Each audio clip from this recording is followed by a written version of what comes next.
Webinar is now live.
So we have about 40 attendees. We had close to 100 registrations. I'm going to give us another minute or so.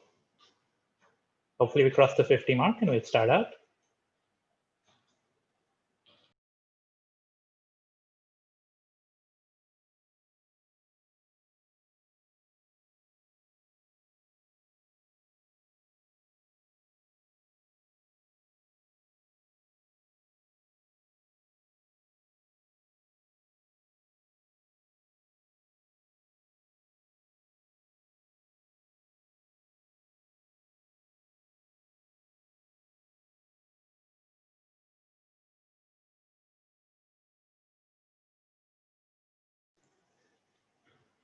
Okay, exactly at the 50 mark.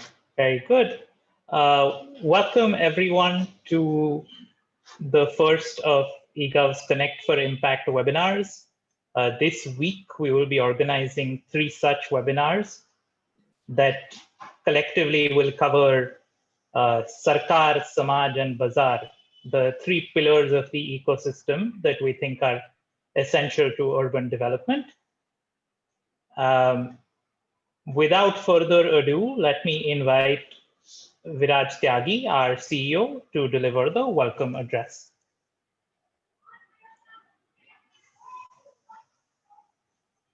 Thank you, Mayor. Am I audible? Yes, we can hear you. So welcome and thank you for joining us to have all of you in this webinar today.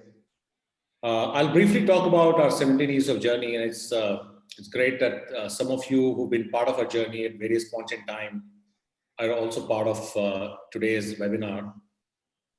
So here we go, from systems to ecosystems, our journey to impact at scale. Next, please. I think it's not an exaggeration to say urban India underpins India's dreams and aspirations. And its importance is only going to grow. Today there are 32 crore people living in urban India, which is more than the population of US.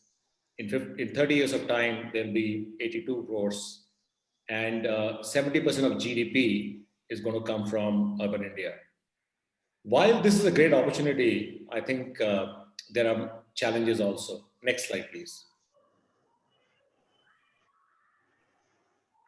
Whichever way you look at it, the governance and service delivery issues are a big bottleneck in urban India. And it's a large and complex landscape. There are more than 4,400 cities and towns.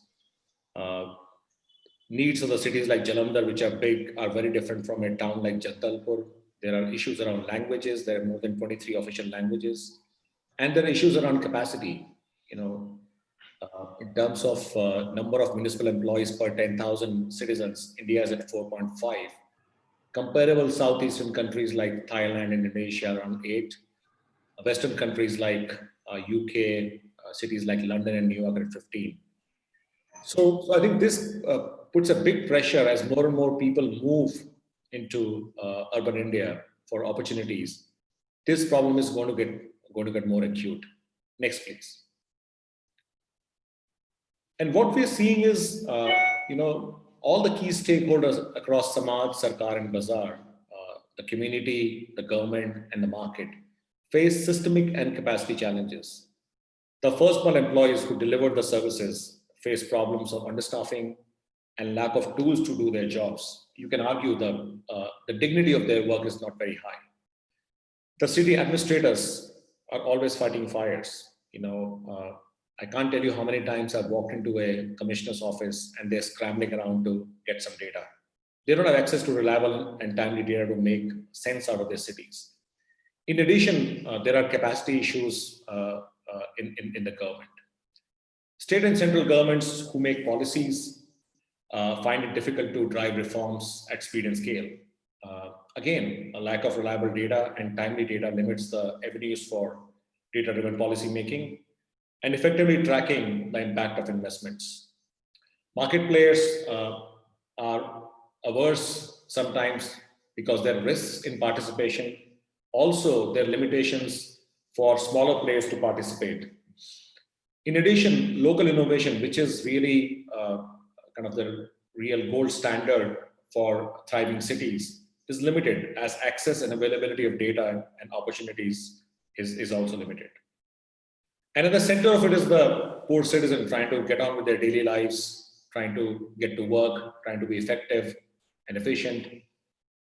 And they face difficulties in accessing services, in transparency, in reliably getting very, very basic services delivered. Community actors who are working in communities, whether they're NGOs or social impact players, find it difficult to participate because they don't have visibility to local issues. So as we look at ourselves, I think we exist to resolve these systemic challenges around governance that impact ease of living. Next slide, please. So this is what we are really about, catalyze urban transformation and enhance ease of living by embedding an open digital infra to improve governance in 4,400 towns and cities in India. There are a couple of words I want to highlight and stress on. Catalyze. We're deeply aware that to solve such a complex and multidimensional problem at a national scale, it's not something we can do alone, and we cannot be the bottleneck. It is important to collaborate, bring people together from Samaj, Sarkar, and Bazaar to kind of work as a coalition.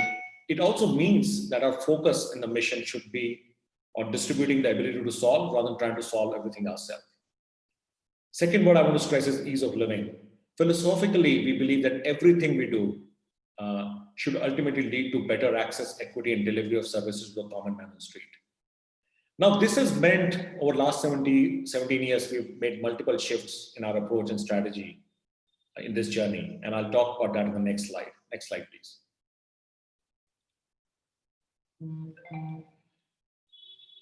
This is a simplified depiction of our evolution over the last 17 years.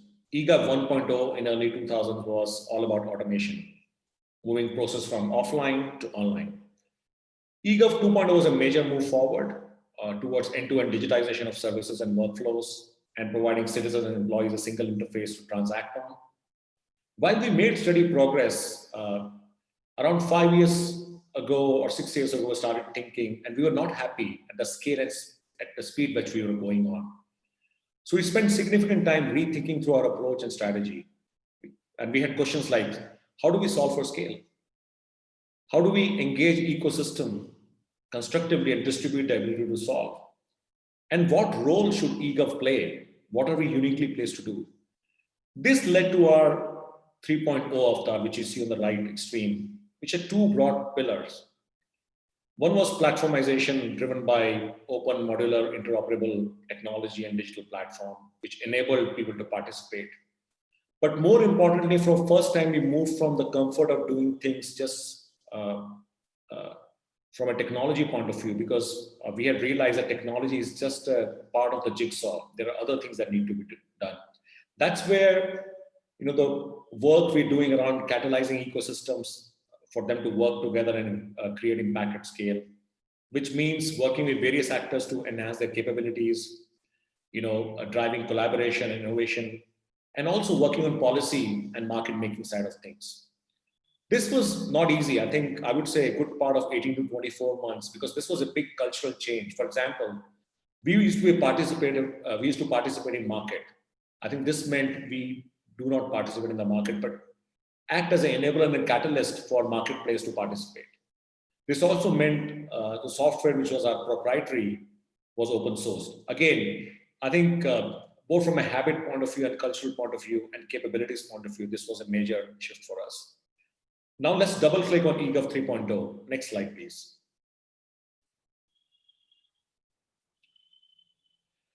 This is what our work and operating model looks like. Digit platform is the first layer, and Egov is the main contributor here. This layer enables the service delivery at scale. It comprises of digital building blocks, open APIs, data exchanges, registries, solutions, and application. It's very important note, it's built as a public good. So it can be accessed by anybody without any restriction or fee. And other ecosystem players can also contribute to solutions and assets to the platform. The second layer, the co-creation ecosystem, which was new to us, we play the role of catalyst and an enabler. We enable the ecosystem through solution workshops, implementation playbooks, giving hands-on classroom training as well, and providing technology tools. In addition, we work with policymakers to create enabling policies and frameworks. The third layer is where the real action is, which is the impact programs. And our role there is really a connector and advisor role.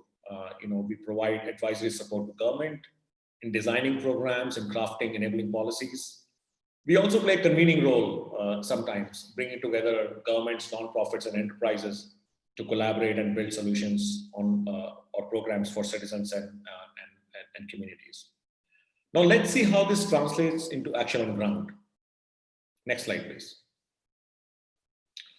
This is a depiction of how the three layers, of which I talked about in the last slide, come together to create impact. At the bottom is our open digital platform. We call it DIGIT, which stands for Digital Infra for Governance, Impact, and Transformation. The co-creation ecosystem that I talked about earlier, where we play the role of enabler, sits on top of it.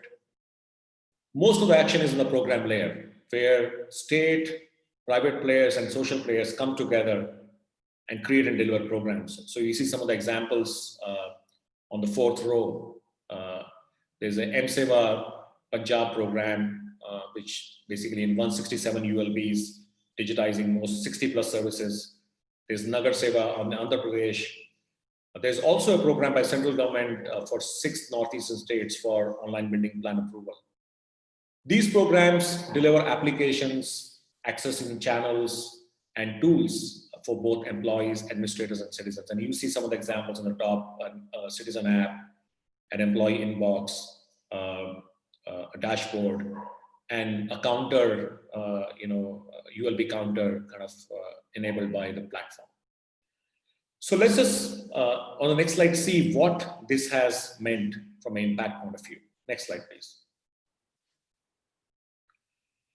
So here's what the scorecard looks like. I think, as you can see, the y-axis shows the number of urban local bodies, the towns and cities which are engaged with us as a mission. The x-axis shows the timeline. As you can see, the first phase of our journey, EGOV 1.0 and 2.0, we were trying to do a lot of things ourselves, but the scaling was extremely hard. What we see is once we switch the approach to building open public goods, playing a role of enabler and bringing ecosystem together, we've seen the hockey stick impact. So more than 2,400 urban local bodies, which is more than half of the urban local bodies in India right now engaged with the mission. We have more than 50 partners across market players, across community players, and obviously governments who are working with us. And more than 40 solutions have been built by these players on top of the platform. So clearly, I think this whole jugalbandi of Samaj, Sarkar, and Bazaar using platform and the ecosystem enablement as the baseline is working. I think we still have a long way to go, but I think we are quite happy to see the results so far. Next slide, please. And Hiren will talk later more about the different aspects of the impact. So I think this is where we are, but I think this is a multi-decade journey. We are quite clear in this, and we have miles to go before we sleep. One of the things we are really quite concerned about is whether digital exclusion is excluding some of the marginalized groups from the impact. So deepening and widening the impact by involving community players is very important. Also now we feel some of the foundational digital building blocks can be used beyond urban service delivery in areas like sanitation or public finance management. We are working with the Ministry of Urban Affairs to really look at citizen-centric smart governance as a national program and help them roll this out to all the ULBs by 2024. In fact, this is a stated goal of the ministry, and we're very happy to kind of support them in this. And finally, I think we need to think now about how this should be governed and institutionalized, that the platform is there, the tools and the assets around them are there. So how do we actually create governance structures around it? So once again, this is all from me. Herein we'll talk a bit more about, and we have Mr. R.S. Sharma talking about his experiences. So I won't kind of come in between that. So thank you once again. I think special thanks to our backers, Nilekani Foundation, Tata Trust and Media Network, not just funding, but also as a thought partner. They've been a great support for us. And we look forward to creating more impact and making our city truly easy to live. Thank you so much. Thanks, Viraj, and welcome again to everyone who's just in the last 10 or 15 minutes. I know I'm standing between us and the keynote. Promise I'm only doing that for the purpose of reading Mr. Sharma's bio, and then I will hand over to him. So our keynote speaker for today is Dr. R.S. Sharma. Really needs no introduction. I'll do a brief one in any case. Dr. Sharma was until recently the chairperson of the Telecom Regulatory Authority of India, TRAI. Before that, he served as Director General UIDAI, Secretary in the Ministry of Electronics and Information Technology, and Chief Secretary to the Government of Jharkhand. So he's really had a ringside view to the development of IT infrastructure in India and how it has been played out at a national scale. Dr. Sharma holds an MSc in Mathematics from IIT Kanpur, an MS in Computer Science from UC Riverside, and a PhD in Management and Public Policy from IIT Delhi. His book, The Making of Aadhaar, was recently published. Let me also take this chance to congratulate you on that again, sir. And we are absolutely delighted to have him with us to share lessons from this rich experience in running major e-governance reforms in India. Over to you, Dr. Sharma. If you could unmute yourself, please.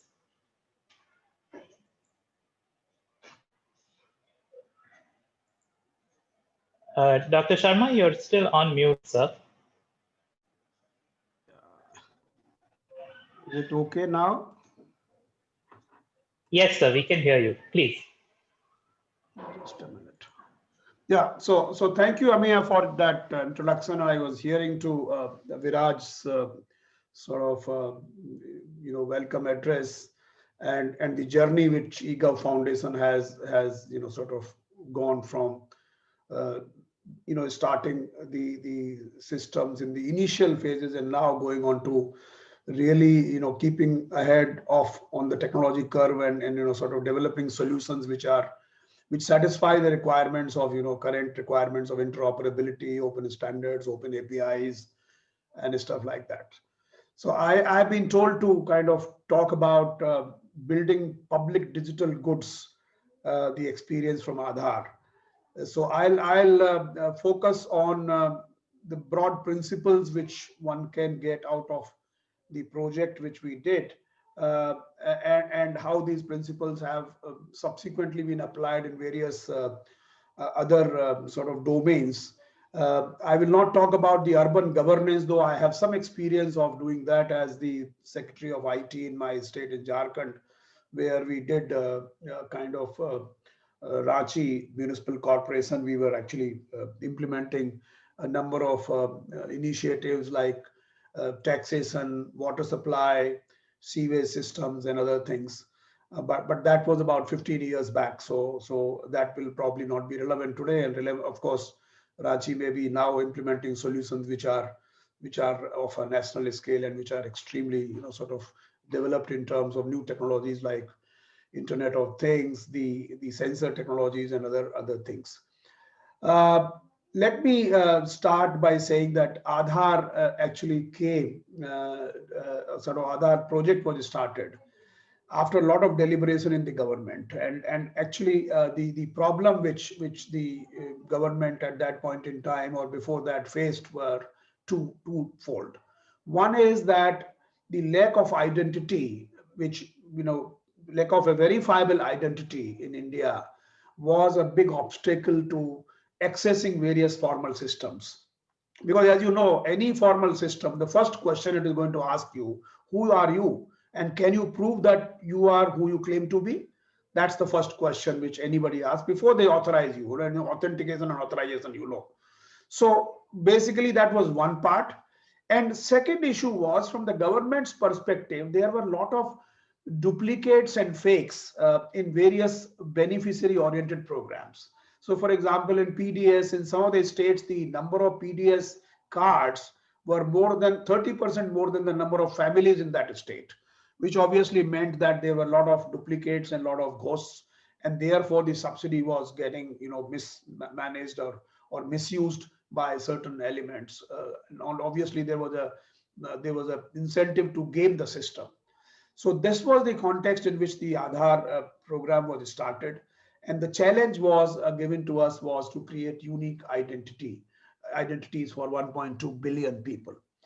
Now, it was that particular part had never been attempted anywhere in the world, to create unique identities or to ensure uniqueness at such a large scale of population. So one problem which we faced was the technology problem, which is essentially how do you solve that issue. And the second problem, of course, in the beginning itself came about the issues related to privacy, surveillance, and other issues. So while we could deal with the technology problem, by doing a lot of pilots and using the biometrics and biometrics for the first time in the whole history of the world, where biometrics have not been used for developmental projects, we did that. That was one part which we solved, and fortunately we were able to create technology backend to ensure that we were able to process the data and to ensure uniqueness. And we used 10 fingerprints and 2 sort of iris images. We were actually we struggled quite a lot in solving the other issue, and in fact we could not solve the other issue of people sort of concerned about the privacy, security, safety, etc. of the data. So that's a separate topic altogether, and I have dealt with that topic in my book. But what I want to discuss is essentially what are the design principles which were actually adopted in Aadhaar, and which are quite relevant to all the projects which Viraj talked about and all the other projects in other domains. So some of these principles were, one was we created a foundational identity, a foundational digital identity, which means that we did not create an identity for a purpose. We created identity as an attribute, as a product itself. And why did we do that? Is that we realized that every domain requires this particular component of proving who you are, proving that you are you. That part is a common problem of all the domains. So we thought that if we could solve the common problem, that will be the maximum sort of return on investment of our investment, because that problem the solution of that problem will actually absolve all the domains from doing that. So for example, if you want to go to the bank and open a bank account, and if you can just give this identity, verifiable identity, then the bank account opening problem becomes much more simpler. Similarly, you want to get a mobile SIM, or there are multiple, ration, etc. So that's one part. So we solved that problem, and this was the world's first identity which was without eligibility, which means that we did not put any eligibility. In fact, so much so that even citizenship was not a part of this identity, only residence was a part of the identity.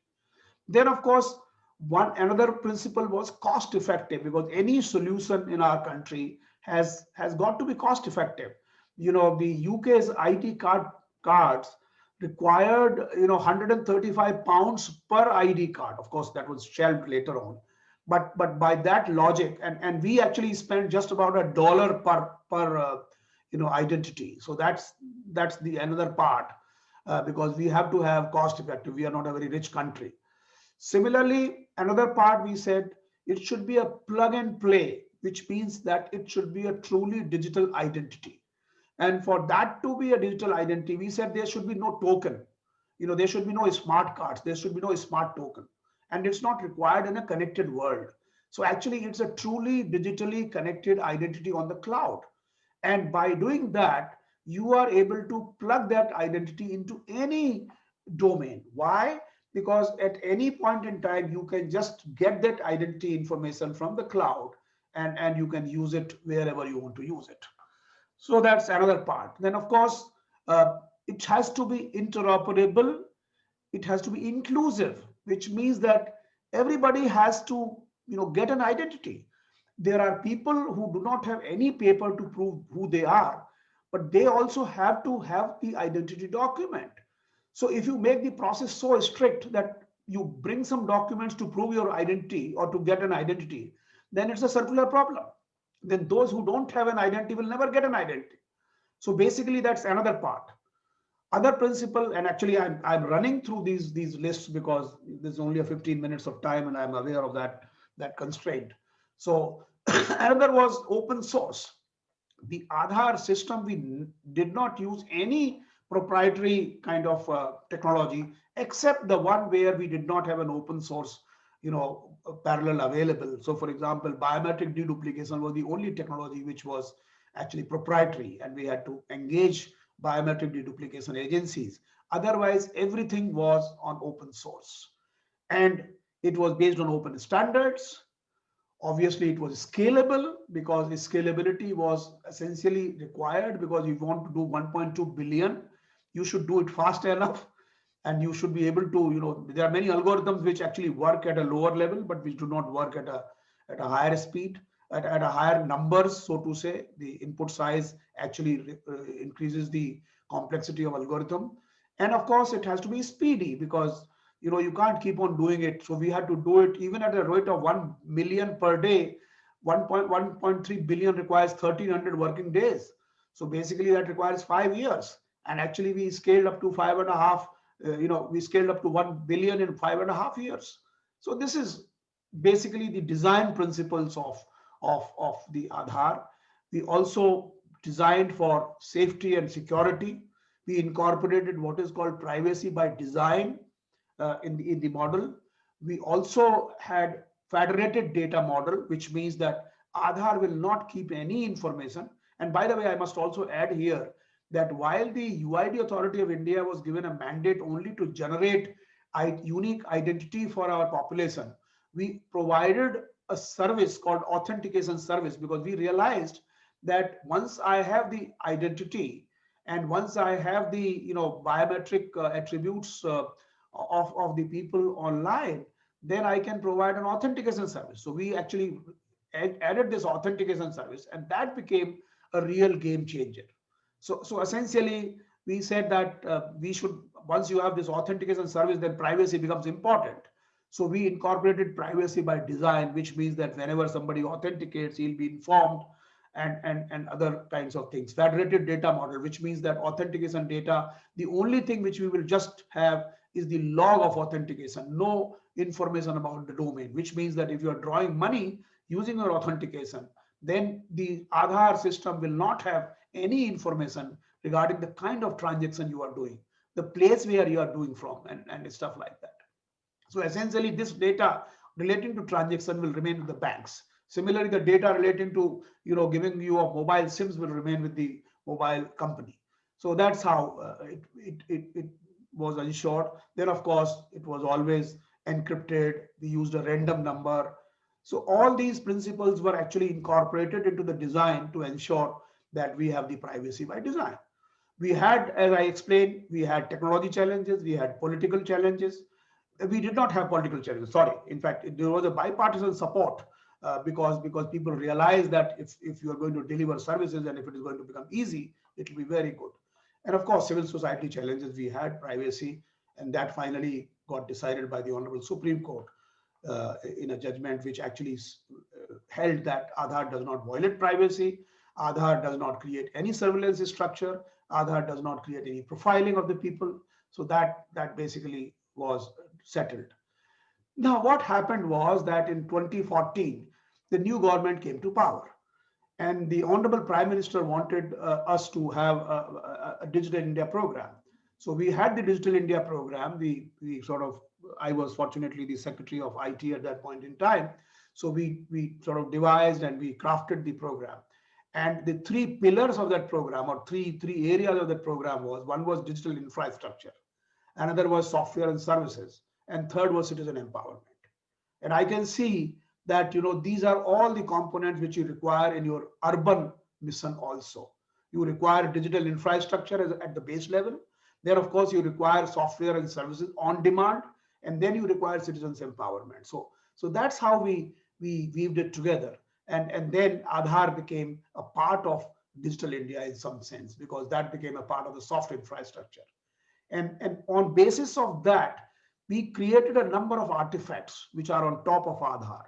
So one was, for example, we created Digital Locker, which was actually one of the components of Digital India, which said that we'll provide private space on a public cloud. And this is what was done. And it is again based on Aadhaar as an authentication factor. Similarly, we provided what is called digital signatures on demand, which is e-sign, which means that once you have the identity on the cloud, then you can sign any document using that identity on a demand situation. So basically, you can generate the key pair which is required for a digital signature online, on demand, on the fly. So this is how the e-sign is that absolutely nowhere in the world you have that facility of digitally signing on demand. And therefore, the model became from capex to opex, and now you are having e-sign facility at the rate of 2 rupees, 3 rupees per digital signature. So that's what happened. Similarly, we had a digital consent artifact. This is also another very interesting facet which you don't have, because today when you talk of data protection laws, all of them talk of consent. Now, how do you ensure consent in a digitally efficient manner, in a manner that it doesn't require any intervention? And that was actually digital consent artifact was notified in 2015.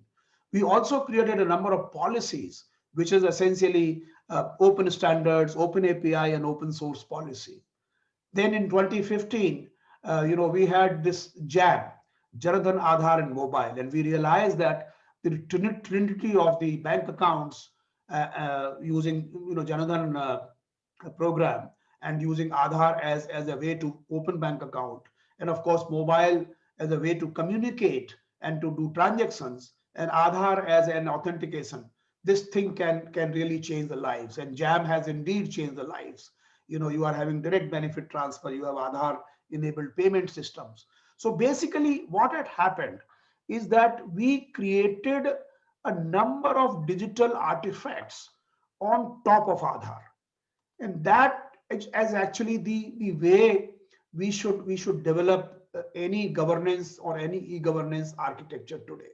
So today we have a set of artifacts which are collectively described as India Stack, which actually ensure presence-less, paperless, and cashless governance.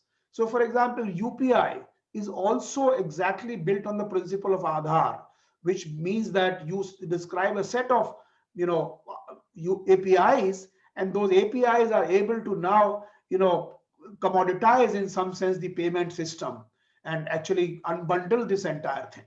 So unbundling is also very, very important part of this digital infrastructure. In fact, in Aadhaar, we used to have a word called AUM, AUM, and it's not a religious word in that context. A stood for asynchronous, which means that you don't need to have synchronized, or you don't need to have too many dependencies. Things must continue to work even if one particular kind of company has shut down, or one particular component or partition has shut down, the others should continue to work. And then you had unbundled, which means that you should, not really solve a big horizontal problem. You should solve the components of that problem. So in a way, you have unbundled solutions, and then those can be combined using the open APIs. And the last was minimalistic. So you should have a minimalistic approach, which means that, if I don't require any data, I mean, if I have to prove X is X, the only identity proof is my job, then I don't require anything more than the basic essential attributes of identity, which means the name, the gender, and the age. And of course, I require communication address. I require probably phone number if you have a phone number. I require an email address if you want to give that. And that's about all. Of course, I require biometric attributes to ensure that you are unique. So essentially, the minimalistic part also, the AUM philosophy actually guided us to ensure that we remain on course. We did not, typically IT solutions start developing the function creep. Now, if I can do one thing, then I can also, do this also, I can do that also. So you keep on adding functionalities, and, that becomes a mess finally, because, so therefore you should be very clear as to what problem you are solving, and you should continue to focus on solving that problem. So essentially what I feel is this is the way to go about. This is the way to go about in any domain where you have what our chief architect Pramod Verma calls a Lego approach, which means that, you build the Lego components and then you kind of build a whole structure using those components. So that's basically the lesson which one can have from Aadhaar. And I think there are I'm sure multiple solutions will continue to develop. And the Digital India vision of our Honorable Prime Minister, the way it has been structured and the way actually it promotes the triad of policies of open source, open API, and open governance things will essentially continue to guide us to essentially ensure that we remain on course. In the urban space also, we must also realize that India, all the municipalities are at extremely different levels of development. Some of them have very sophisticated solutions. Some of them have no solutions at all. And therefore, what you need to do if you want to weave them together, and also the fact that, you have independence, you have autonomous bodies, and these autonomous bodies cannot be prescribed a particular solution. So therefore, you need to have such a component approach, which means that if you want to have this solution, I am providing a solution to you. I am providing this broad architecture of the solution to you. Please take it. And many of those guys who don't have a very well developed solutions will say, yes, we want to ride on this solution. And that is how you should not make it mandatory. You should really, start kind of promoting and incorporating people, telling them that this is something very good. So I think the digital public goods which our country has made under the Digital India program and under the learning from Aadhaar and learning from UPI. For example, in TRAI also we proposed to the government something called WANI, which is wireless Wi-Fi access interface, network interface, which means we want to have an interoperable Wi-Fi grid in the entire country, which will actually make the connectivity much more ubiquitous than what it is today. So that is how that whole architecture, I'm sure the architecture is going to be adopted by the government.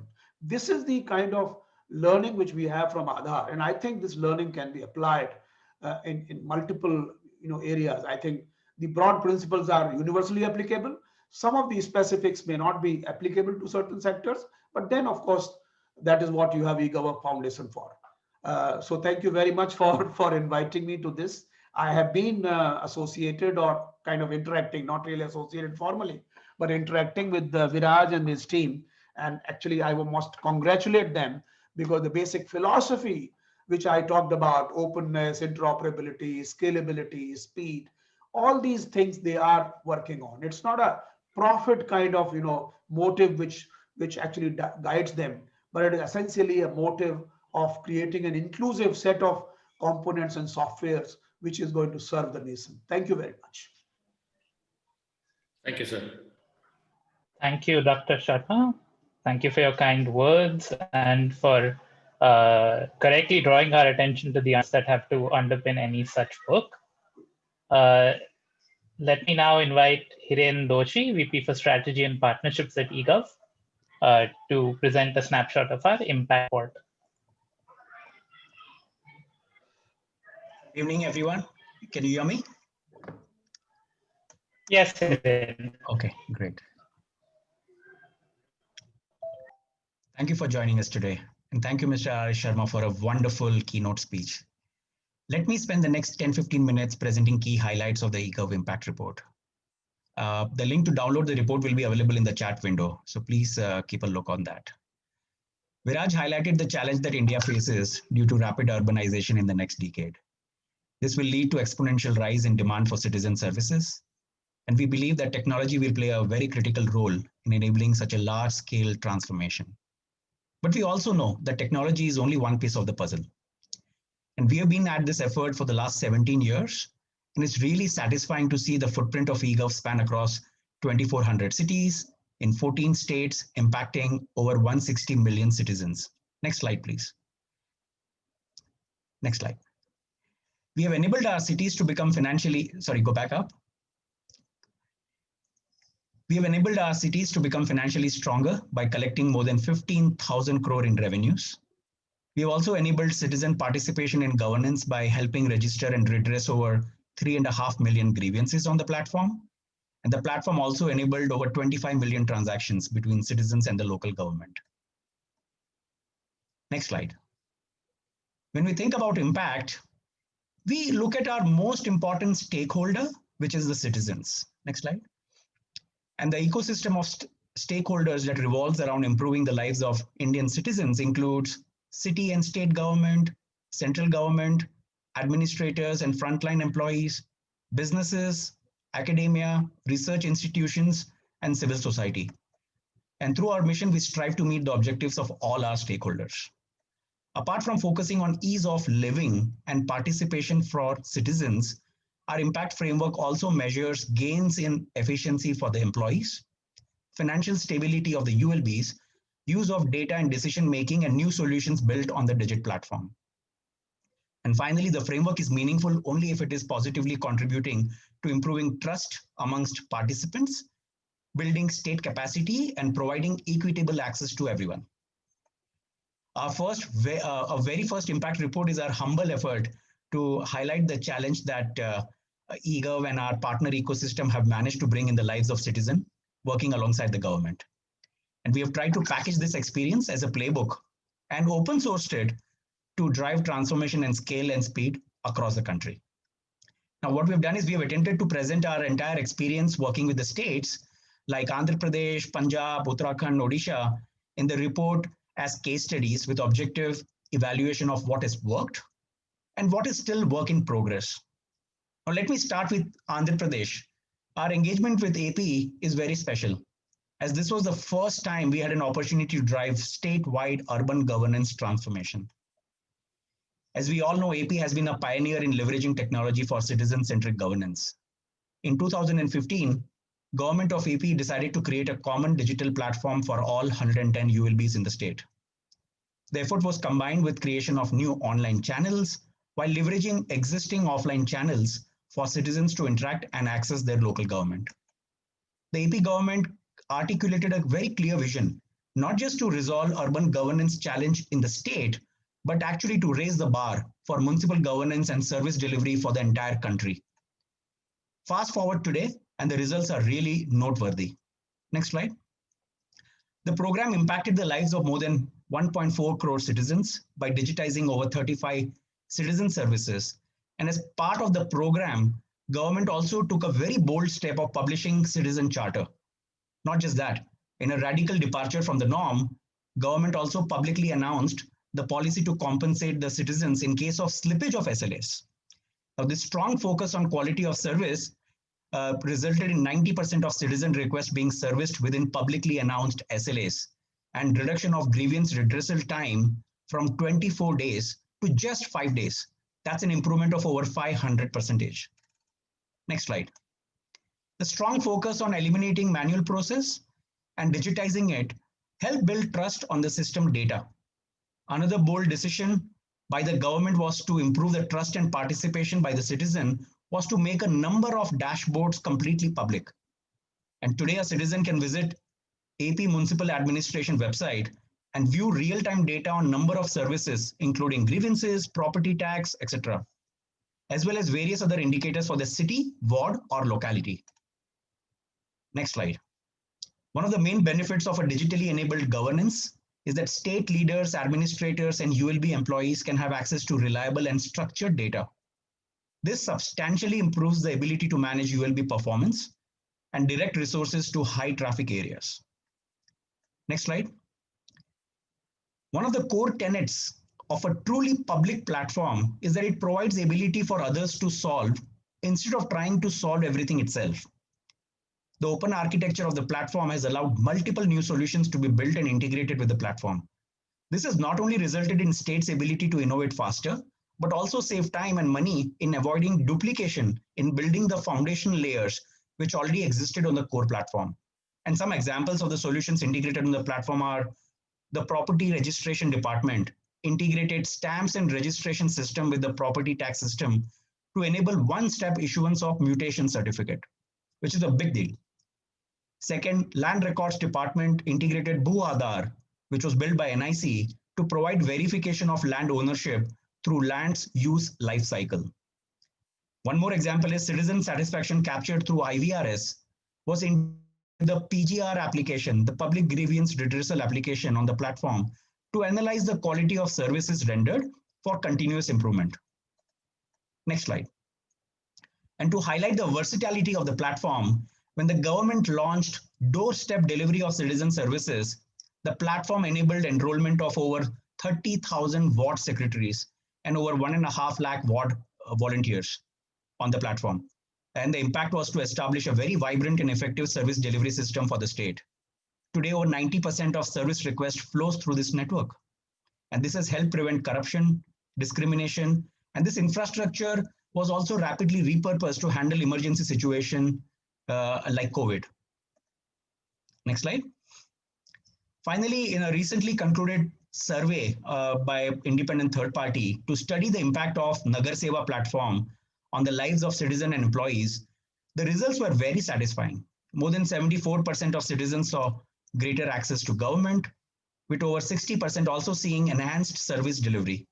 Employees reported tremendous improvement in productivity, with over 11 hours saved per week from manual process, and over 96% seeing significant improvement in their ability to serve the citizens. Next slide. Now coming to Punjab, our partnership with PMIDC started back in 2018. And after years of struggling to procure a commercial software to digitize citizen services, in March of 2018, under the leadership of PMIDC CEO Shri Sharma, PMIDC decided to go with Egov Open Platform, Digit. The team felt that this platform-based approach will be faster to roll out and enable the state to build its capacity at a much lower cost. And rightly so, this was one of the fastest rollout of Digit platform we have seen anywhere. What has typically taken about 2 to 3 years in many other states for a program of similar nature, 100 ULBs in Punjab went live in just 90 days time. This platform has brought many transformative changes in the employee productivity, improved citizen access to local government, and a whole new level of transparency and accountability in the system. Next slide. One example of this is miscellaneous collection. Before Digit, the ULB employees had been using paper-based manual G8 slips while collecting miscellaneous payments for things like advertisement tax, parking charges, outdoor media charges, etc. And this process using manual G8 slips had several disadvantages. It was prone to error, prone to damage, hard to make changes, and increased chances of malpractices by the employees themselves. To prevent the leakage of revenue and all these disadvantages, in August of 2019, just a year ago, miscellaneous collection system was introduced to digitize the entire process. The revenue from this collection increased multifold from 13 crore per quarter to over 200 crore collected within a year. And this was possible due to a combination of policy intervention, which eliminated the manual process and thereby curbing revenue leakage and very easy to use application for the collections. Apart from miscellaneous collection, all types of revenues and charges have also seen very good increase. Last year, the total revenues collected on the platform was more than 500 crore, which includes property tax, miscellaneous collection, trade license fees, water and sewerage charges. And this has helped in improving financial sustainability of the ULBs. Next slide. To make it really easy to access municipal services, Egov and PMIDC have partnered to launch mSeva WhatsApp chatbot just a few weeks ago. Now citizens can access services by simply chatting on WhatsApp. No need to download any app or go to ULB offices. Since its launch, we are already seeing between 15 to 20% of complaints now being logged using WhatsApp. And Egov and PMIDC are committed to expand the range of services accessible through mSeva chatbot, and citizens in Punjab should soon be able to access a lot more services, including viewing and paying bills via WhatsApp. Next slide. Finally, this story cannot be completed without stating that the most unique thing about our engagement with Punjab was that right from the beginning, the state was very keen to build their own capacity and to deploy and manage the platform. They assembled a terrific team of 20 people consisting of project managers, solution architect, engineers, and along with Egov, we spent close to 1,100 hours in Bangalore and over 7,000 hours of online training to enable the team on Digit platform. Today, the team is not only self-sufficient in managing day-to-day operations of the platform, but has already started enhancing and building new solutions on the platform. It is very satisfying to see the state taking ownership of the platform and be self-sufficient. This is a marked departure from the approach taken by most other states, and full credit goes to Shri Sharma and his team. We are fortunate to have Ajoy participate in the upcoming panel discussion, where I'm sure we will hear more from him. Next slide. Apart from Punjab, few other states where Digit is being rolled out are Uttarakhand. The program is ongoing, it's called as Nagar Seva, and is currently live in 60 of the 90 urban local bodies. Odisha, the program is called as Sujog, and it is a critical part of the 5T initiative of the Odisha government. And the program has just kick-started a few weeks ago. We also have Shri Mati Vatanam, Principal Secretary, UD, Government of Odisha, joining us in the upcoming panel discussion. And I'm sure we will hear more from him about this vision for the program. Next slide. Chandigarh Smart City. This was a significant milestone in our partnership journey.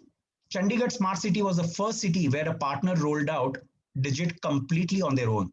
And this program is very ambitious with 31 modules being planned to go live, of which 11 are already live. This is a great example where a commercial player leveraged a public digital platform like Digit and worked with the government to deliver value to the society. The last one I want to highlight is Each Hauni. Most recent addition to the customer list is the Ministry of Defense. They have chosen Digit platform and Bell as the implementation partner to provide online citizen services across all 62 cantonment boards of India. And the entire program was conceived and set up during the COVID period without anyone from Egov or partner organization having to travel. Next slide.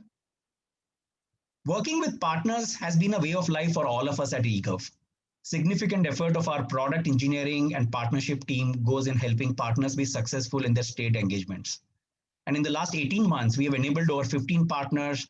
Our team have conducted over 150 partner enablement sessions and spent close to 11,000 hours on partner training. We now also have over 150 artifacts in form of videos and documents that are used by our partner on a regular basis. And we believe we are just getting started. E-Pass system, I would like to share today one example of how great things can be achieved when Sarkar, Bazaar and Samaj comes together to deliver value during the need of the hour. During COVID lockdown, one of the important problems to solve was how to ensure movement of essential goods and service providers during lockdown seamlessly within and across the state borders. I'm sure we all remember those days. And working in collaboration with organizations such as iSpirit, Amazon Web Services, NEGD, and Ministry of Consumer Affairs, we very quickly designed and built a highly scalable bulk E-Pass system on Digit, which was rolled out in matter of days. And this system, next slide, please. And this system was eventually used by over 8 states to register 50,000 essential service providers. And the system issued close to 1 million daily passes.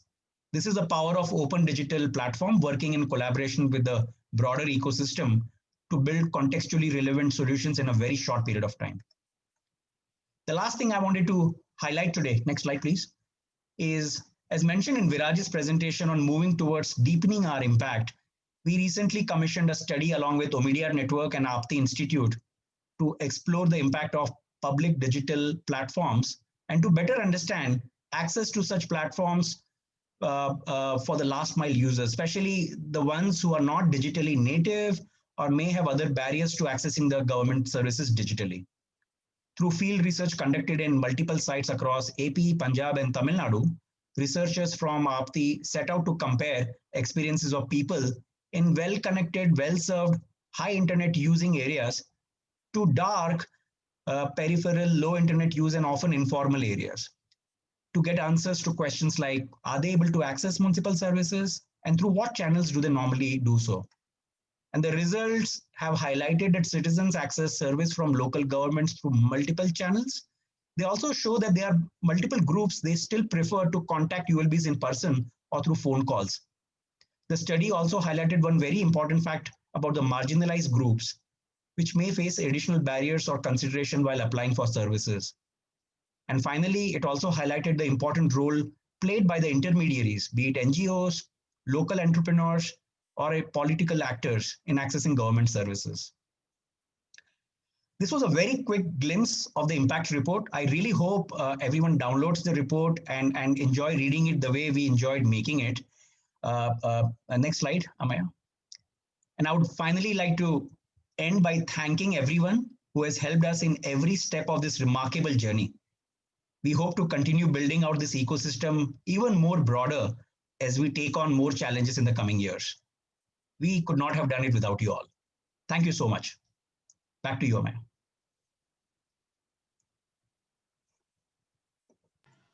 Thank you, Hiren. And thank everyone for bearing with. We'll quickly introduce our panelists and then hand over to the chair for the panel. Chair for the panel is Jagan Shah. Again, someone who needs no introduction to this audience. He's a widely respected expert and thought leader on urban governance. He served formerly as the director of the National Institute of Urban Affairs in New Delhi. Jagan has degrees in architecture and architectural history from the School of Planning and Architecture, Delhi, the University of Cincinnati, and Columbia University. And he's the author of the book on contemporary Indian architecture. So he quite literally wrote the book. And he's a member of Egov's advisory board. So we are fortunate to benefit from his advice and expertise even beyond this panel. We were to be joined on the panel by Mr. Kunal Kumar, the Joint Secretary and Director of the Smart Cities Mission in the Ministry of Housing and Urban Affairs, who has been a strong champion of the National Urban Innovation Stack and a partner with Egov. Unfortunately, Kunal sir is not able to join us. Urgent commitments at short notice are an occupational hazard for government officers, and we apologize for or on his behalf. We have Mr. G. Mathivatnan, or Mati sir as he is widely known. He's the Principal Secretary for the Housing and Urban Development Department of Odisha. Mati sir is a 1994 batch IAS officer of the Odisha cadre, and he has played a leading role in initiating the Sujog program in Odisha, which, as we said, aims to make the state a national leader in rapid and accessible manner. He holds an MTech in mechanical engineering, and we look forward to his insights on administration and urban governance. We have Ajoy Sharma, IAS officer. He's currently serving as CEO of PMIDC. And as you heard, his leadership was key to Punjab's successful implementation of the Digit platform at an unprecedented pace. Ajoy sir has an MTech from IIT Delhi and a master's in public policy from Princeton, and we look forward to hearing his insights. We have Shilpa Kumar, who is a partner at Omidyar Network India, where she oversees the digital ID governance, citizen engagement, and property rights portfolios, and leads policy work on financial inclusion. Shilpa has over 3 decades of experience in the financial sector, including most recently as MD and CEO of ICICI Securities, and a number of regulatory and advisory committees. Shilpa is an alumnus of IIM Kolkata and brings her knowledge of finance and sustainability to the development sector. With those introductions, invite Jagan sir to start us off on the panel. Thank you, Jagan sir. Thanks, Amir, and thanks very much for giving the introductions as well. Then I can dive straight into our session for today. I hope all the panelists did get an opportunity to listen to Mr. R.S. Sharma earlier in his keynote address, because I think our panel should really discuss ways in which we can, in a sense, live up to that very, very high benchmark that was created with the creation of Aadhaar and the ecosystem around Aadhaar. And I think what was fascinating for me was to reflect back on the kind of dates that he recalled, such as the Digital India focus that came from 2014 onwards, was quite a revelation. I still remember being asked by the ministry to reflect on how Digital India can get reflected in the urban sector in 2014. And it's just phenomenal the way in which the Digital India impact on the urban sector has grown with leaps and bounds. I think Hiren mentioned that they worked in Andhra Pradesh in 2015. They found a solution there. And I was thinking that what if the Smart City mission had actually worked on the lines that the first secretary, Mr. Shankar Agarwal, wanted to do, which was the Digital India backbone? And what if we had pursued that, given that we already had one successful state example of a municipal e-governance? So, these are interesting times to reflect on what is possible and what is achievable. I just want to also preface our panel discussion with just recognizing how important this triangulation of forces that e-government foundation talks about, Samaj, Sarkar, and Bazaar, how evocative that is also in terms of thinking about integrated, convergent, and effective urban governance using ICT and other technologies. So this is a confluence which we should continue to explore, and also about the new kinds of digital public goods that can be created. And Mr. Sharma stressed that, I think he mentioned several times, that for the urban sector, there is just tremendous potential. And I think in today's panel discussion, we'll get a chance to explore what all those new potentials are as well. And lastly, and in fact, as a beginning of our panel discussion, I'd like to say that I think we've also found ourselves in a paradigm shift in terms of the impacts of pandemic on the way in which we are looking at cities and the way we look at the economic as well as social life of cities, and how this can be explored as the trigger for new ideas. So in fact, I want to welcome our panelists for today. Thank you very much for joining us. And I'd like to, in fact, ask you to give very short thoughts on how have you seen in the pandemic period instances where you felt that there was greater need for digitalization. This is just a warm-up question. Maybe you can spend 2 minutes each, and I'd like to ask Mati sir to maybe start. Just a 2-minute reflection during the pandemic. What struck you as greater need for digitalization? Thank you, Jagan. Thank you, Egov, for the opportunity. What the pandemic has posed before us is that it has taken away the option of exercise. It has taken away the option of digital mode of governance. It has said that digital mode of governance is the compulsion. Either you take it or leave it. The manual is now no more available, no longer available. So completely the COVID lockdown, shutdown, restrictions have completely forced us in almost in an irreversible way to move towards complete digitization. Not a hybrid model, not on-off, not manual plus this or that. No, it is only this.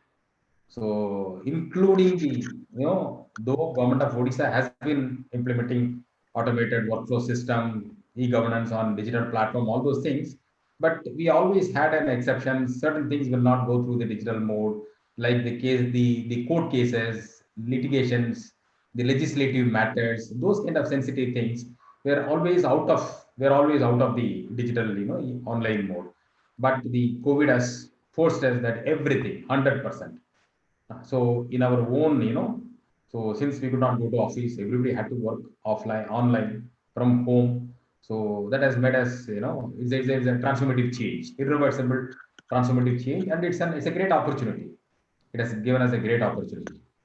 It's a blessing in a disguise, I would say, that we could completely move on to the digital. Thank you. That's a very useful and quick reflection. You've affirmed the very purpose of our session. Thank you very much. Can I request Shilpa to share just a 2-minute reflection? Yeah, I think for me, the biggest reflection, Jagan, was the fact that you realized how much you did not know about your own city, about how people stayed, where they were living, maybe the access to services. I think that came out very starkly, especially as we tried, to look at how guest workers were headed home. On the other side, I would say, the other thing the pandemic showed up is that when you had a digitized pipeline available, like, for example, we had for welfare benefits, how it, really fell in place to send out welfare benefits to so many people in a really deliberate way. So I think it showed us both sides of that coin. Thanks. And Ajoy, a quick reflection from you. Yeah, so the beginning of the epidemic, collection of revenues and all, it was kind of not the topmost priority. Topmost priority was to contain this epidemic and all. And as we had our GIS-based maps, so first of all, it was very easy to analyze where is the disease happening and to create those containment zones and everything. So because we were working on it and we already had it, so it was so much easier. Otherwise, because it didn't come with any warning. So otherwise it would have been very difficult to analyze the data and pinpoint the cases. And definitely, as Matthew said, that it was a blessing in disguise, in the sense definitely take up of our online services has definitely increased. And now this VCs and meetings on Zoom, WebEx has become the way of all these meetings, saving a lot of cost in transportation, a lot of your time, and it has really helped in bringing efficiency to our working. Fantastic, thank you.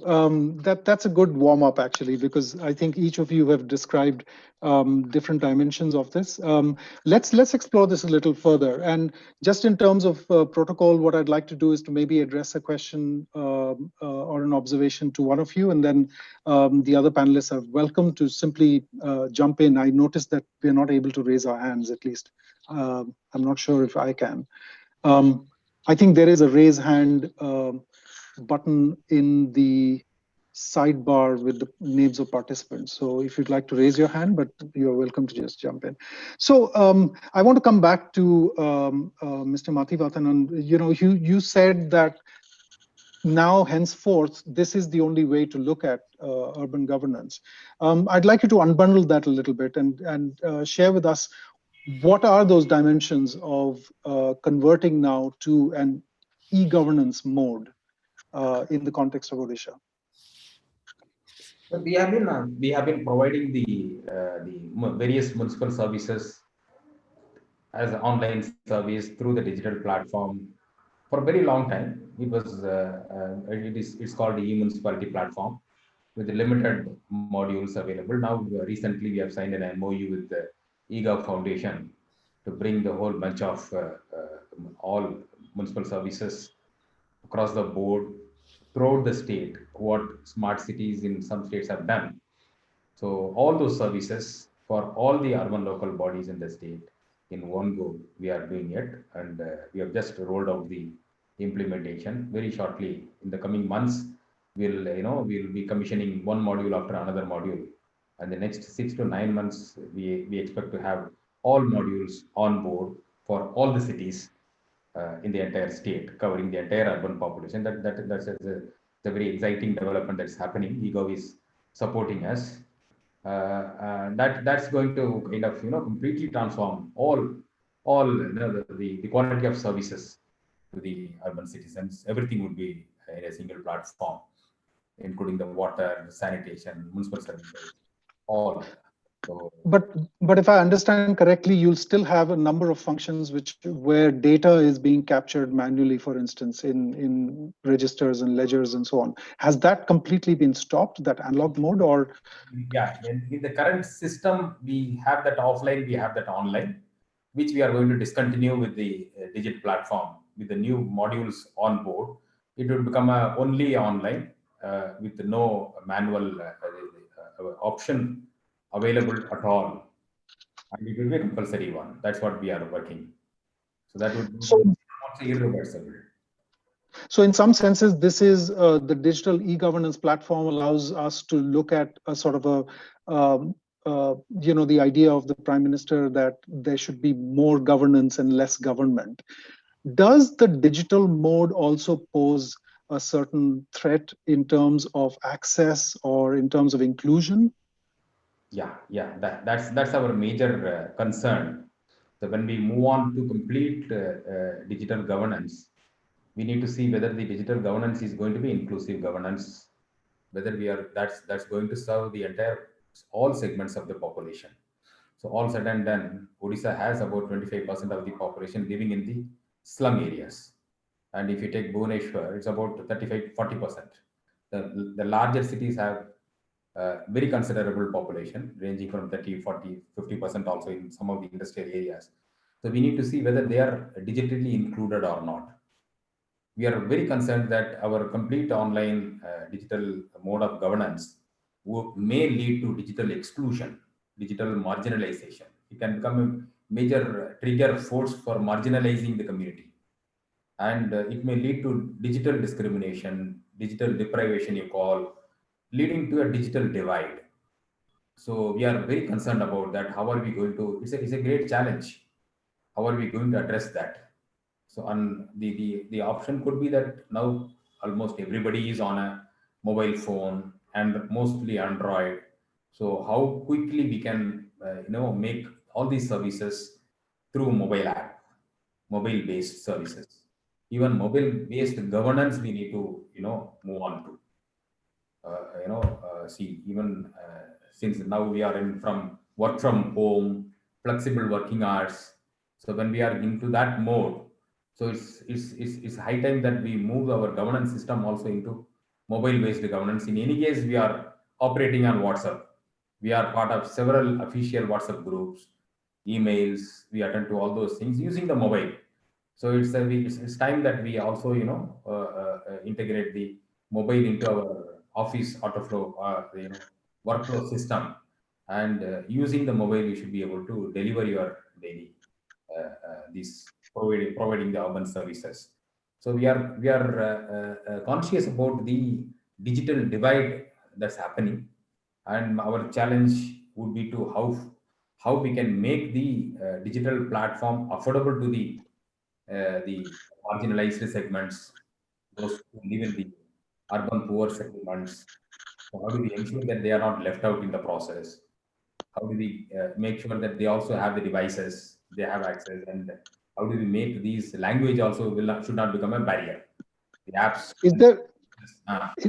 Is there a role for the bazaar element, for the market to play a role, or the private sector to play a role in this? The private sector has to come forward. There is a huge gap.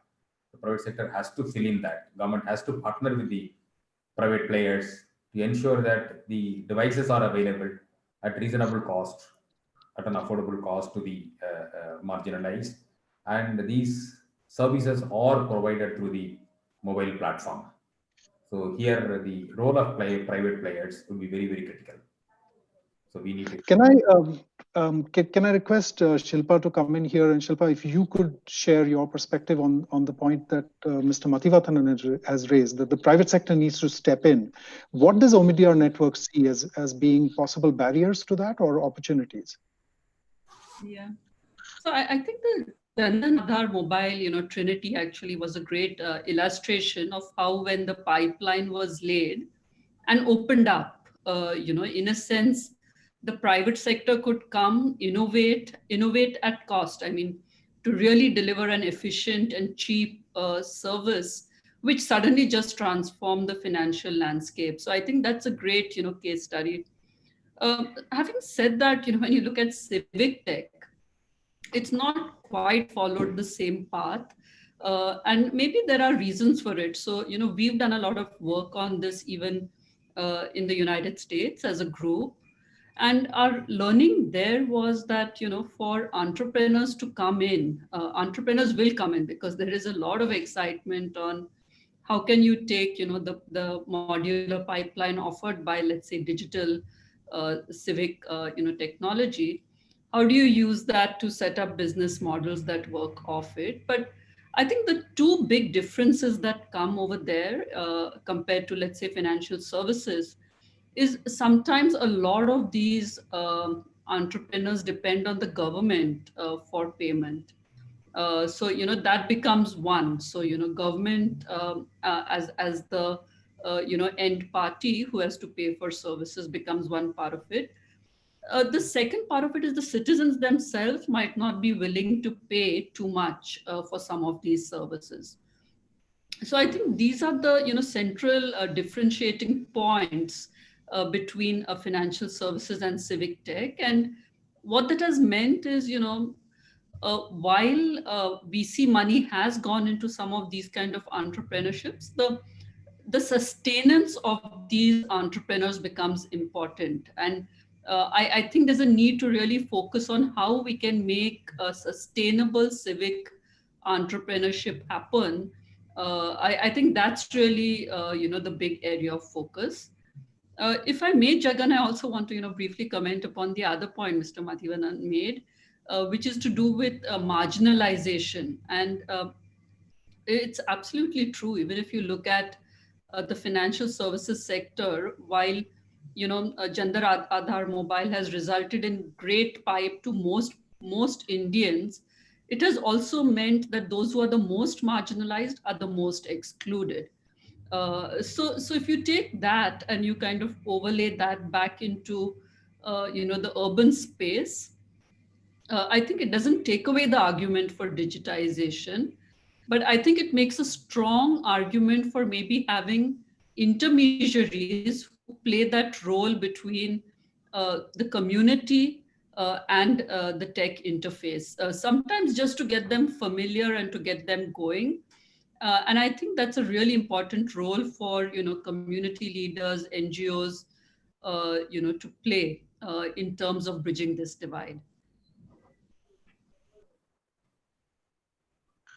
Thanks, Shilpa. I'm going to actually come back to that point about the intermediaries. But I first want to turn to Mr. Sharma. Mr. Sharma, you had shared with me some very insightful thoughts on the capacity constraints as well as the making this change management work successfully within the state government apparatus. So can I request you to speak about the scaling challenge? In some senses, Mr. Mathivanan has talked about a state level platform to start with, and you're also implementing something like that. But are there barriers to scaling which you'd like to point out? Yeah, Jagan. Before coming to that point, if I may add to Mati sir's point and please.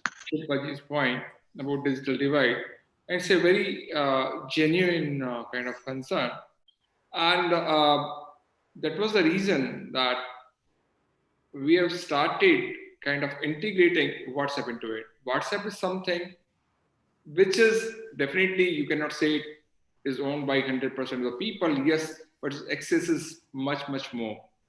So our complaint registration system is our complaint redressal system from end to end. It's on WhatsApp. Till now, most of the governments or most of the government officers, they are using WhatsApp as kind of groups or to kind of in informal way. But we have integrated it in a formal way, and our next step would be obviously through the partnership with Egov and WhatsApp to integrate all the services into WhatsApp. So a person who wants his water connection or Sewak connection, he can simply do it through WhatsApp. Just it's as simple as chatting on WhatsApp. He doesn't even have to know that to download any app. Actually, if we look at even this mobile governance, n number of apps are there. And for example, the Swachhata app, which was there with Swachh Bharat Mission, it took hell out of effort to get it downloaded, and Mati sir would second me on that. It took whole lot of our energies to get it downloaded. So if we come out with different apps or different work, it becomes difficult. But WhatsApp is something which is now being used by everyone. So that is one way I feel that we can definitely help this out, and we can kind of take care of this concern of digital divide. Second, we also, there was a discussion about entrepreneurs. Yes, a single organization cannot do it all. It has to be a teamwork where entrepreneurs also come into picture. For example, even this WhatsApp thing. Now, there are companies who have started working on this stuff. So Egov, through those startups, worked on it, and we were able to create this application or create this platform on WhatsApp. So I think for that, again, the governments will have to be liberal also.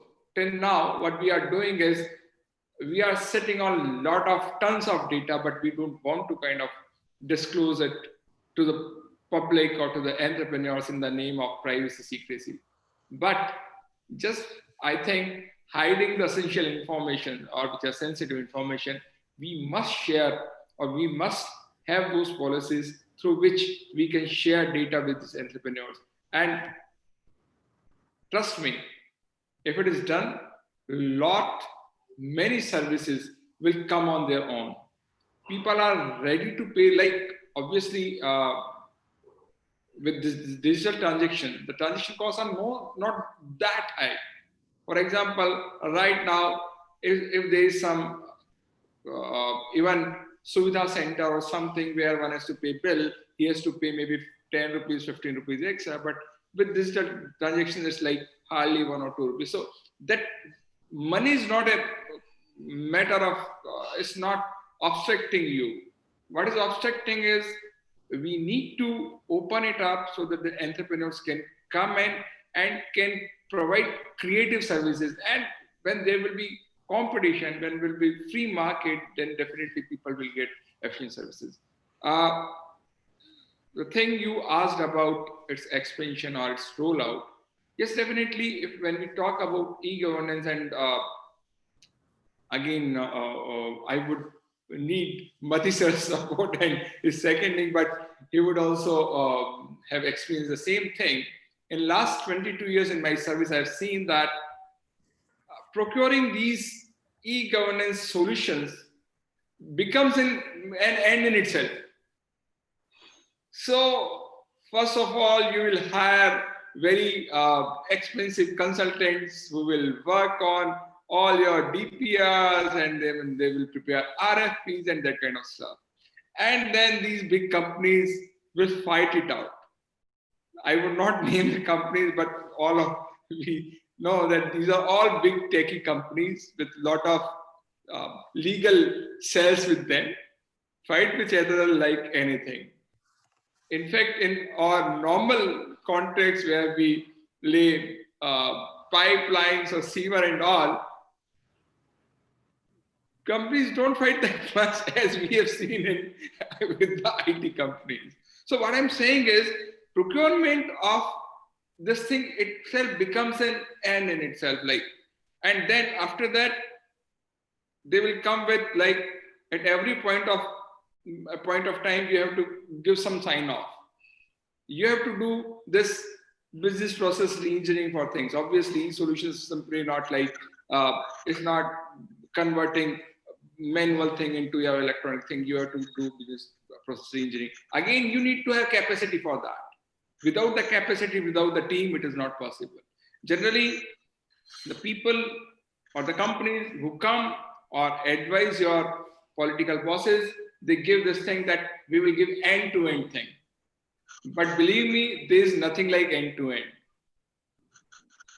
I think we must see where is the competitive advantage for the private sector, where is for the government. What things can be done efficiently by the government and what can be done by the private sector. For example, I give a death and birth certificate kind of thing, digitization of that in Punjab. A big company was given this job, a very big company, I will not name. And it took 10 years until now, more than 10 years, data has not been digitized. In fact, unfortunately, most of the services we have done or with the e-governance thing in last 2 years, but we are not able to do that birth and death certificate thing because we are stuck with that company. Now, I think Mati sir will have full sympathies for you in this regard, because he's also been innovating on procurement systems. In fact, if you'll just allow me, I'd like to shift to Mati sir to ask about the point that Ajoy has raised about the customization of the technology for the use on WhatsApp, as well as the way in which they've actually been customizing it. Can I request you to come in with some thoughts also about what Shilpa talked about in terms of civic tech and this entrepreneurship? How has the market played a role in the context in Odisha? I would like to talk about the ease of, digitizing the whole thing, which Mr. Ajay Sharma highlighted. In fact, I do share that it's not so easy. I think we need to work on ease of, digitizing the whole thing. We signed the MOU with Egov 1 year ago, and we have just 1 month ago, we rolled out the execution process. Almost it took about 11 months. Of course, the COVID also has interrupted the whole thing. But even otherwise, it's a very difficult, time-consuming process to deal with the technology companies. Government system do not have that kind of capacity. If you see my this digitization process which we have taken up, supported by Egov, I have n number of other agencies also in the entire play. It's not that I sign an MOU with the Egov and I am able to get this. So that I need to have another consulting organization to support. I have E&Y. We have to have an implementing partner. We have the PwC. So 2 tenders I had to bring out to implement that. Plus, as Ajay has rightly pointed out, every stage we need to sign off certain things to approve the process. So for that also, I don't have that capacity to understand and foresee all the complications, the implication of those things, and then take considered decision. We need to have another intermediate agency. We can't completely rely upon UI also. So I have Janagraha also. So how many partners I will have? All these partners have to work together to deliver that digital solution. So we need to actually work on simplifying the whole process and make it more government friendly, citizen friendly. Not only citizen friendly, to make it citizen friendly, how to make it first government friendly, to take it forward, then to provide to the citizen. Right. Shilpa, if I can request you to come in here. So this entrepreneurial ecosystem that Mr. Mathivatanan is kind of talking about here, it's a need. There seems to be demand from within government. Mr. Ajoy Sharma has also talked about this. Do you think that Omidyar Foundation and other such organizations, Egov Foundation working together, can find a solution to this? And can there be a collective sort of meeting of minds? Yeah. No, for sure. Yes, Chakan. I think that's the short answer. And I think we're trying various different experiments to get there. And the financial services always stays as, guiding light in a sense that how do you put, how can government put a minimum horizontal pipe, like Dr. R.S. Sharma said?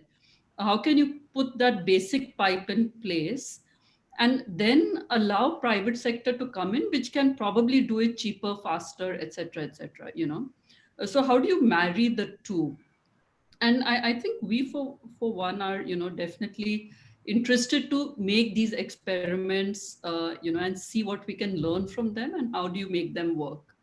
So it is something which we are trying, for instance, with IISC, where there is an attempt to try and put a platform together which can be the layer on top of the basic government tech that happens. So I think that's one experiment. There's another experiment we're trying where we will, in a sense, encourage entrepreneurs to work off such digital platforms that are available, and actually incubate maybe some of them. We've already tried that with Village Capital a few years ago, had some learning, some of which I just shared also. And definitely it's an experiment that we'd like to see it work.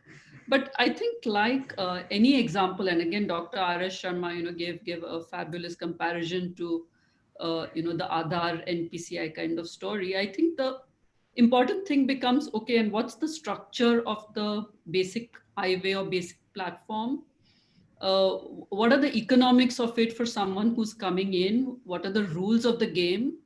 And most of all, very importantly also, how do you address things like privacy? Because in the end, as we digitize with great speed, it also becomes important to balance that one in the construct of some of these handoffs. So when you make these handoffs, when data flows from government tech platforms into, let's say, private business models, what should flow, what should not flow, what are those gray areas, who makes those decisions?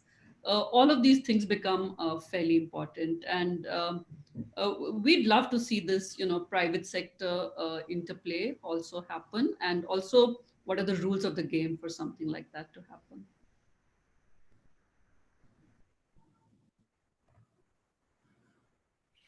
You're on mute. You're on mute, Chidan. Oops. So I'd like to turn again to Ajoy. Ajoy, if you can just also reflect on that point about capacity building, because this is something that you have really been struggling with, and I'm sure that Mathivatnan sir also struggled with it in Odisha. Could you reflect on this being one of the binding constraints, or is it something that we can overcome quite easily?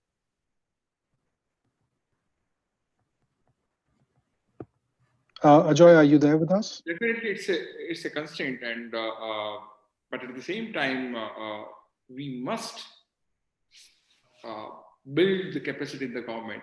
What is happening over the last 10, 15 years?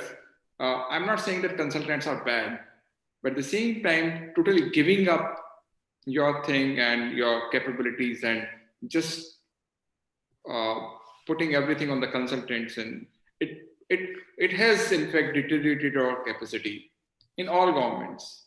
Now, whatever little capacity we had, now after consultants are there, EY, PwC, whoever. Now, the person in the government says that it's his work, it's not my work. And in fact, in most of the e-governance project, what is happening all across the country is like, now we have outsourced these services to these companies. Now it's their job. We are not bothered, but it doesn't happen like that. So why we went for eGov was very simple reason was definitely, first of all, we went into their credentials, their codes and everything. And for that, on personal level, I kind of used my college day batchmates to kind of to have a look on the kind of code and everything, what kind of professionalism do they have. Though obviously Egov Foundation had the big names, Omdia Foundation and Nandan sir, but still I had to be sure about it because it was a big decision. We had in 2010 we had floated a tender more than 200 crore plus, and when I had joined, a tender was again from 2010. It was 2017 when I joined, and again RFP was floated. And 7 years we have paid. We have paid a lot of money to the consultants, and it was not finalized. Definitely, it was a big decision that for 7 years you have been trying for something, and you are trying to talk in big companies. But ultimately, if you have to give it to Egov Foundation, you have to be very sure. And my minister, local government minister, I said that you leave it on me. I take this challenge, that kind of thing. And for that, I had to be prepared. I was lucky that finally he agreed and he said, go ahead. But generally, it doesn't happen in the government. Even if it is free, people see, I don't know what are the motives. And you know, that 200 crore thing or project, I am doing it completely free of cost. I'm not paying a penny to it, but I am facing a high court case. I am facing a complaint in the personal department, which I have recently got, and I am going to answer it to them. You decide whether to felicitate me for saving 200 crore rupees or to kind of go ahead. So, funny thing. So one has to be very sure that what you are doing is correct and everything. So initially, I took 1 or 2 months to kind of get to it. And then I had this thing in mind very clear that I have to build a team. Without a team with me, I will not be able to take it forward. And that was, and actually, Egov team and the local government department, Punjab stream or PMAD stream worked hand in hand. At times we didn't know कि ये e-governance से है, Egov Foundation से है या PMIDC से है. So there was such a perfect synchronization, and we didn't wait, as Mati sir had said that, and I had also pointed out that this thing we have to sign off and all. We didn't have those big documents. We would sit each process, each service one by one, both the teams together. We'll go through that business process re-engineering kind of thing. We create that core team would give suggestion, and finally we would approve it. So that the trust and the confidence was there. We could do it, and over a period of time, initially we had a very core team to work on this BPR, and then we created this tech team also, so that we knew that Egov Foundation is there for some time, and we are really thankful that though Odisha is facing some challenge in kind of procuring the partners like EY, but in case of Punjab, Egov Foundation did customization even on their own.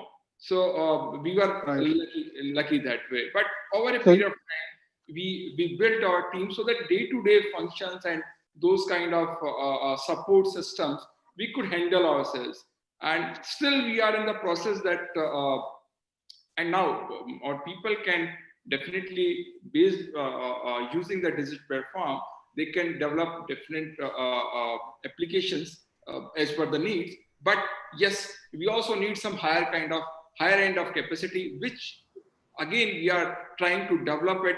Either we would do it in-house, though we are trying that our governance reform department houses it, but it's a matter of like internal decision, and in next 2 to 3 months we will have those high-end people also.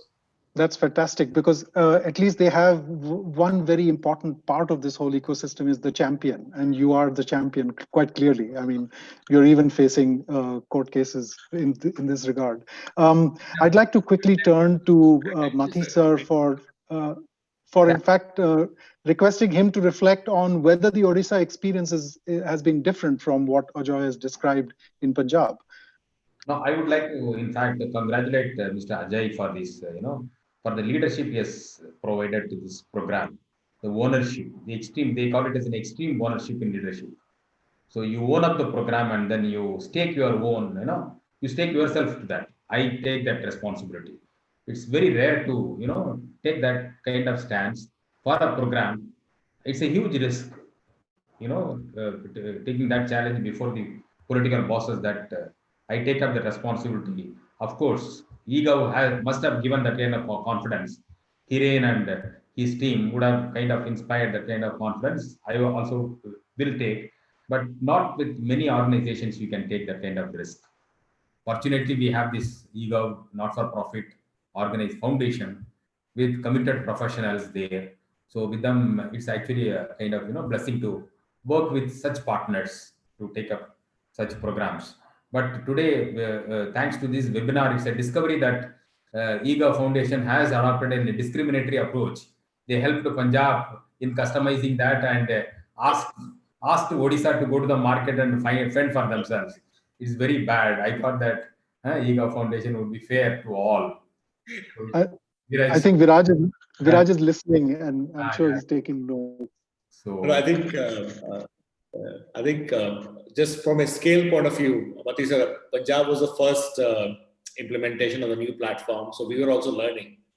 I think if we had to scale, we had to take an approach of catalyzing the ecosystem, because otherwise, we'll take another 2 years to do Odisha and then another 2 years to do UP and everything. I know. So that was the first experiment. I think we kind of took that step of, this was the first time on a new platform a customer was coming. So we also had to learn how to enable other people. So over the last 2 years, I think now we have only 1 or 2 people working there. A lot of enablement has happened and they're taking over the platform. But I think it was on a lighter note.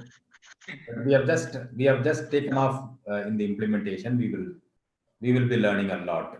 But I must say that some of the modules are very, very challenging. Like, for example, the online building plan approval system with the auto scrutiny module.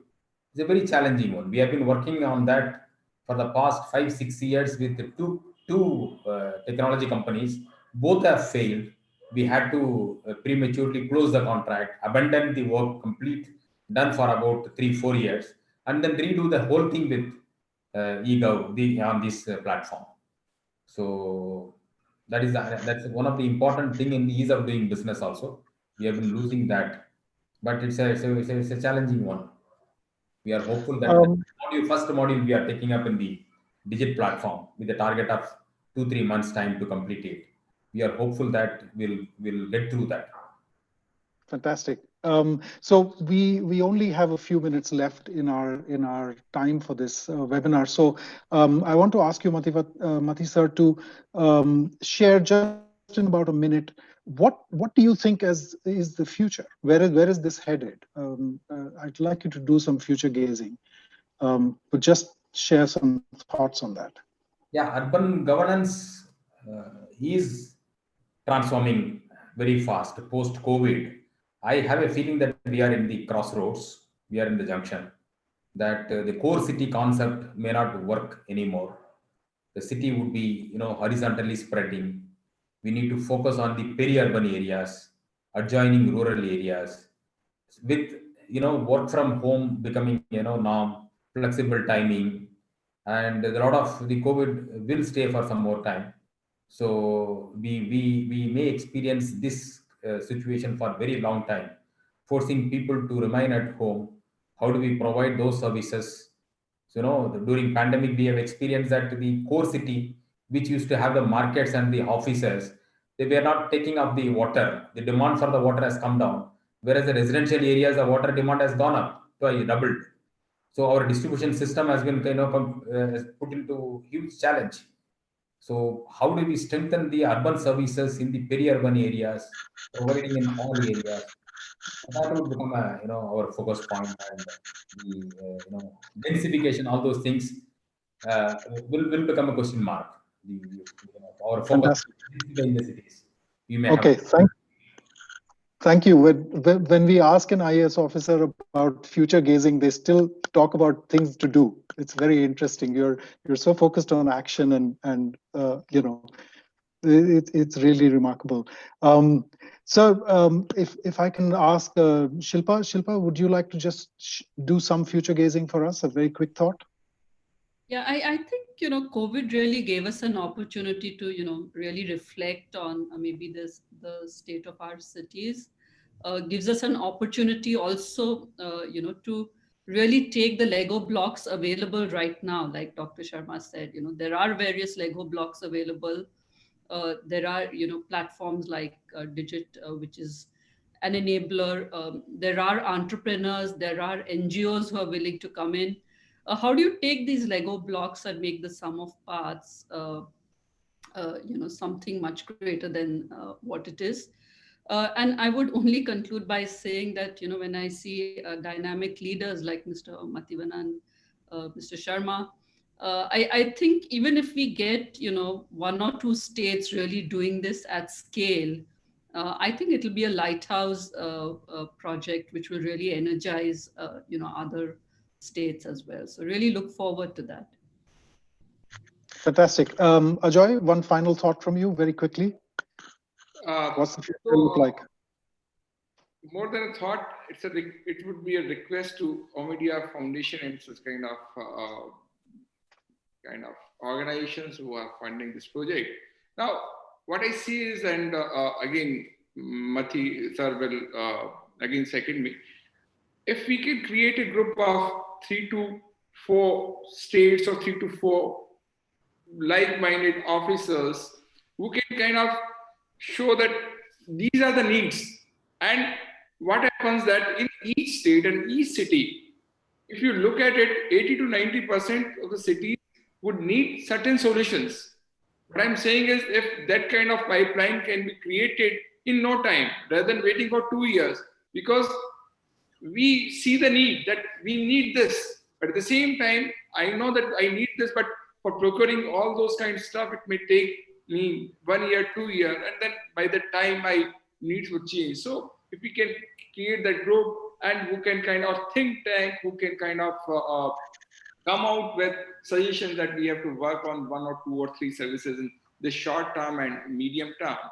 And obviously funding, it can be like government and these foundations can definitely pay for it or maybe kind of fund it.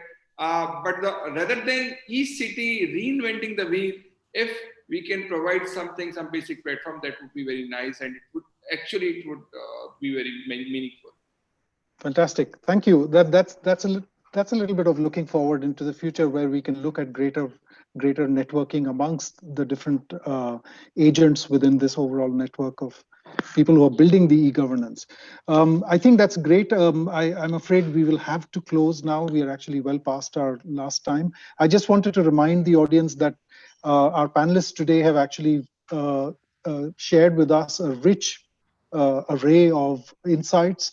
We started with Mati sir very emphatically saying that the manual mode is no longer possible in government. E-governance is the future, or has already arrived as a future. I think Shilpa pointed out just the way in which the pandemic has actually opened up our horizons in terms of what we didn't know and need to know about cities, and the way in which human beings interact in our cities was an important insight. And I think Joy sir's example of using GIS for containment of the pandemic, how that in a sense was also a revelatory use of GIS, was very important. Just a few other key points to take away. We have talked at length about digital exclusion or the digital divide, and ways in which we can begin to bridge that. I think the point about civic tech, which Shilpa brought up, is really crucial. We didn't get enough time to engage on that, but I think our community gathered here today can take this forward. The importance of the entrepreneur. In some senses, government itself is an entrepreneur now in the space of e-governance, and how the roles and responsibilities, Ajoy had mentioned, the roles and responsibilities have to be very clear. Who does from the government side, who does from the private sector side. And importantly, issues that trip up the whole process, like the time lost 7 years, 10 years in actually procuring services. This simply is not possible anymore. We cannot afford that kind of time. So this system has to be good enough to deliver quick outcomes for us as well. And I think the last point I want to close on, which Mati sir just mentioned, is really important. This idea that the city itself has been transformed by the pandemic, and the fact that, for instance, water supply networks have to adapt to a changing landscape of demand, this is something that we will also have to deal with as we go forward, and to really see how ICT and GIS and these technologies can come together to build the e-governance of the future, which is already here. So with that, I'd like to thank our panelists. Thank you very much. Ajoy sir, Mati sir, Shilpa, thank you very much for joining, and also to our audience. And I hope that you can take away some useful points for whatever you are doing in your work. Thank you, everyone. Thanks. Bye. Thank you. Thank you, Jagan sir. Thank you, Ajoy sir, Mati sir, and Shilpa as well. I do know we have a number of questions. I just want to assure the audience we're taking them down, and we're going to try to do a read back later. So we will try to get back on some of those as well. With that, we are at the end of the webinar. Viraj, if there's anything you'd like to add, or maybe I can invite you to say a few words of thanks as well. Just a very stirring discussion. Thank you, Jagan. You've been one of the key catalysts who worked with us over the last kind of 3 years or so. Obviously, Ajoy, Mati sir, and Shilpa. I think just hearing your opinions and experiences, just again making me think what we should be doing differently going forward, because there's so much to chew on. But thank you for taking time out and sharing your experiences and thoughts. And we look forward to working with you even more closely. Thank you so much. Thank you. Thank you. Thanks, Viraj. Thanks. Bye. Great. Thank you to all of our audience members also for joining us. Recording of the webinar eventually. And as I said, we'll try to do a